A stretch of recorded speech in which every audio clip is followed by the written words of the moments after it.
a story of betrayal and unraveling truth. David stood by the dimly lit kitchen, his hands clenched into fists. "Tell me the truth, Linda," he demanded, his voice cold. Linda's eyes darted, her breath shaky. "It's a mistake, David. A lab error," she insisted, forcing a smile that didn't reach her eyes. But David wasn't convinced. He slammed his fist on the table, making her flinch. "Stop lying," he barked. Tears welled in Linda's eyes, and after a long silence, her shoulders sagged.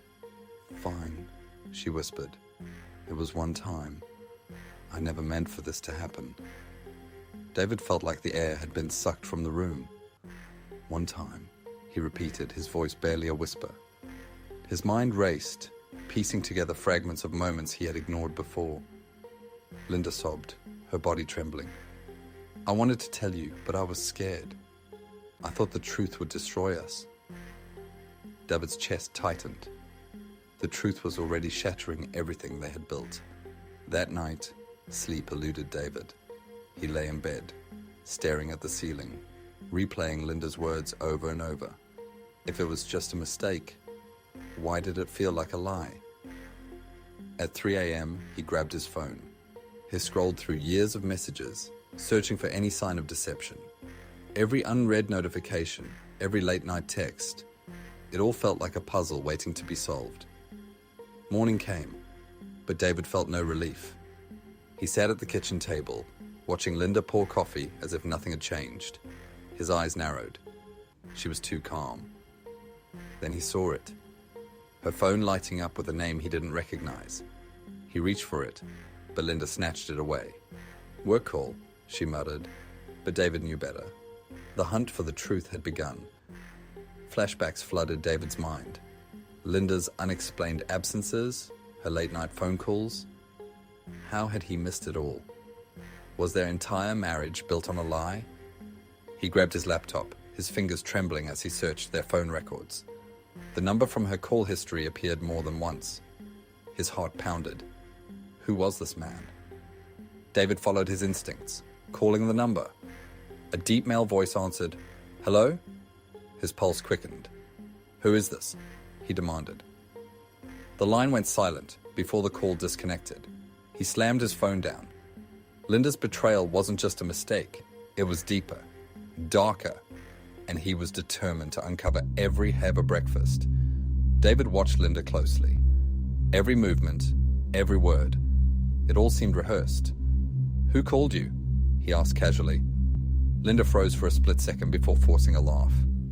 "Just a client." David smirked. "Funny, because I called back, they hung up." Her face paled. The mask was slipping. David met up with his friend, Tony, who had always been skeptical of Linda. "You sure you want to go down this road?" Tony asked, sipping his beer. David's jaw tightened. "I have to. I need to know the truth." Tony sighed. "Then be ready, man. The truth might hurt more than the lie." Linda's behavior changed. She became distant, avoiding eye contact. At night, she stayed up longer, scrolling through her phone, deleting messages. David started following her. One evening, she left the house in a hurry. He trailed her, keeping his distance. Where was she going? And more importantly, who was she meeting? Linda pulled up to a secluded park, looking around nervously. Moments later, a tall figure approached her. David's breath hitched as they hugged briefly. Anger burned through him. He clenched his fists, watching from the darkness. The pieces of the puzzle were coming together. Soon, he would know the truth. David stayed hidden, watching Linda and the man talk. She looked nervous, glancing around as if afraid of being seen. The man spoke softly, his hand briefly touching her arm. David's heart pounded. This wasn't just a mistake. This was something deeper. He clenched his fists, breathing heavily. He needed to find out who this man was. Back home, David couldn't shake the image of Linda with the stranger. He searched through old photos and messages, trying to place the man's face. Then it hit him. He had seen him before, years ago. A co-worker, an old friend. His stomach twisted. He had to be sure before confronting Linda again. David checked Linda's phone bill and found the same number appearing over and over. His hands shook as he wrote it down. This man had been in her life for a long time. He called Tony. "I need help," he said. "Can you find out who this number belongs to?" Tony sighed. "Are you sure you want to do this?" David's voice was firm. "I have to." Tony called back the next day. "His name is Eric. Used to work with Linda at her old job." David's heart sank. He remembered Eric. Charming, friendly. His mind raced. Had they been seeing each other all along? He felt sick. How could Linda lie for so many years? Linda acted normal, laughing and chatting like nothing had changed. But David saw through her. Every word felt fake. Every smile felt like a lie. He wanted to scream, to demand the truth. But he held back. He needed proof, solid proof, and he would get it soon. David followed Linda again, his heart pounding. She left work early and drove across town. He stayed far behind, gripping the wheel tight. She parked near a cafe. Moments later, Eric arrived. They sat close, talking in hushed tones. David's stomach churned. This wasn't just a past mistake. It was happening now. David needed undeniable proof. That night, he placed a small recorder in Linda's car. If she was lying, he would catch her in the act. The next day, he retrieved it and played the recording. Linda's voice was clear. "I can't keep hiding this, Eric." His blood ran cold. David felt like a fool. How long had Linda been lying? Was their whole marriage a lie? His hands shook as he replayed the recording. Eric's voice was calm. "We have to be careful. He can't know." David's vision blurred with anger. They were plotting behind his back. David was done waiting. He planned everything. He would catch Linda in the act and make her confess. No more lies. No more excuses. That evening, he told Linda he was working late. Instead, he followed her, heart racing.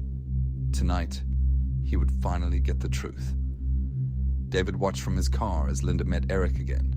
She touched his arm, smiling. David's world crumbled. He stepped out, walking toward them. Linda's smile vanished as she saw him. "David," she whispered, but he wasn't here for excuses. Eric's eyes widened as David approached. "So this is the guy?" David asked, his voice cold. Linda stammered. "It's not what you think." David laughed bitterly. "Then tell me what it is, Linda, because I have proof." Her face paled. The mask had finally fallen. Linda broke down. "I didn't mean for it to happen," she sobbed. "It started years ago. I was lonely, David." David clenched his fists. "And our kids, are they even mine?" Linda looked away. That silence was his answer. David wasted no time. He took DNA samples from both children, his heart heavy. He needed to know the truth. Days later, the results arrived. His hands trembled as he opened the envelope. The words hit him like a punch, not a match. David felt numb. His children, his whole life, had been built on a lie. He couldn't breathe. Linda tried to hold him. "David, please." He stepped back. "Don't touch me," he whispered. "You took everything from me." David packed his things, ignoring Linda's pleas. "We can fix this," she cried. But he knew better. Some things couldn't be fixed. Before leaving, he turned to her. "You didn't just betray me," he said. "You stole my life." And with that, he walked away.